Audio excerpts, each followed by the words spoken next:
வணக்கம். சற்று முன் கிடைக்கப்பெற்ற ஒரு மிக மிக முக்கியமான செய்தி ஒன்று வெளியாகி உள்ளது. முதல்வர் ஸ்டாலின் அவர்கள் அமெரிக்காவிற்கு செல்ல உள்ள நிலையில் குடும்பத்துடன் செல்ல உள்ளதாக முதற்கட்ட தகவல் வெளியாகியிருந்தது. தற்பொழுது அதில் மிகப்பெரிய ஒரு சிக்கல் ஏற்பட்டுள்ளது. முதல்வர் ஸ்டாலின் அவர்கள் தனது மனைவியை அழைத்து செல்வதில் தற்பொழுது சிக்கல் இருப்பதாகவும், அமலாக்கத்துறை அதிகாரிகள் இதனை விசாரணை செய்து முடித்த பிறகுதான் அமெரிக்காவிற்கு அழைத்து செல்ல முடியும். அமெரிக்காவில் புதிதாக நிறுவனங்கள் முதல்வர் ஸ்டாலின் அவர்களது மனைவி பெயரில் மாற்றுவதற்காகத்தான் இந்த பயணம் என்ற தகவல் அமலாக்கத்துறை அதிகாரிகளுக்கு கிடைக்கப்பெற்று இருக்கிறது. கடந்த ஜனவரி மாதம் பிரான்ஸ் நாட்டிற்கு சென்ற முதல்வர் ஸ்டாலின் அவர்கள் தமிழகத்திற்கு 3500 கோடி மதிப்பில் முதலீடுகளை பெற்றுள்ளதாக தெரிவித்திருந்தார். ஆனால் தற்பொழுது வரை அதற்கான எந்த ஒரு அடித்தட்டு தகவல்களும் இன்று வரை வெளியாகவில்லை. ஆனால் அங்கு உதயநிதி ஸ்டாலின் அவர்களது பெயரில் 2 ஹோட்டல்கள் நடத்தப்பட்டு வருவதாக செய்திகளும் கிடைக்கப்பெற்றிருக்கிறது.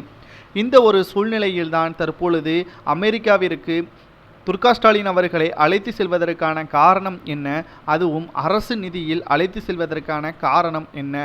தனிப்பட்ட முறையில் அமெரிக்காவிற்கு பயணம் சென்றால் எந்த ஒரு பிரச்சனையும் அல்ல. ஆனால் அரசு பயணமாக ஸ்டாலின் அவர்கள் எப்படி செல்ல முடியும்? அப்படியே சென்றால் அவருக்கு அங்கு நிறுவனங்களை பெற்றுக் கொடுத்தால் அதற்கான பணம் எங்கிருந்து வந்தது என்ற அனைத்து தகவல்களையும் நாங்கள் கேட்போம், அதை நடவடிக்கையும் மேற்கொள்வோம் என்பதற்கேற்ப அமலாக்கத்துறை அதிகாரிகள் இன்று காலையில் ஸ்டாலின் அவர்களது வீட்டிற்கு மனு ஒன்றையும் கொடுத்துள்ளார்கள். இந்த ஒரு சூழ்நிலை தற்பொழுது திமுகவின் வட்டாரத்தில் மிகப்பெரிய ஒரு அதிர்ச்சியை ஏற்படுத்தியிருக்கிறது. திராவிட முன்னேற்ற கழகத்திற்கு தினம்தோறும் ஒவ்வேறு பிரச்சனைகளை நம்மால் பார்க்க முடிகிறது. திமுகவினர்கள் செய்யக்கூடிய ஒவ்வேறு மோசமான சூழலும் தற்பொழுது திமுகவிற்கு பாதிப்பையும் உண்டாக்கி கொண்டு இருக்கிறது.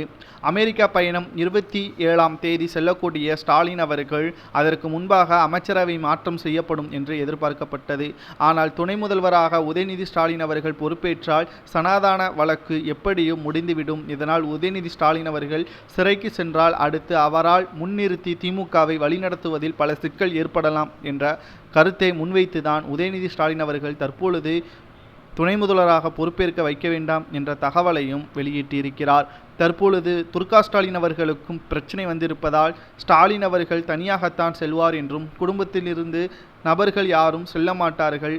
சபரீசன் அவர்கள் இதற்கு முன்பாகவே தனி விமானம் மூலமாக, அதாவது அரசு நிதி பணம் இல்லாமல் தனிப்பட்ட முறையில் அமெரிக்காவிற்கு செல்வதற்கு 25ஆம் தேதியே பதிவு செய்து விட்டார்.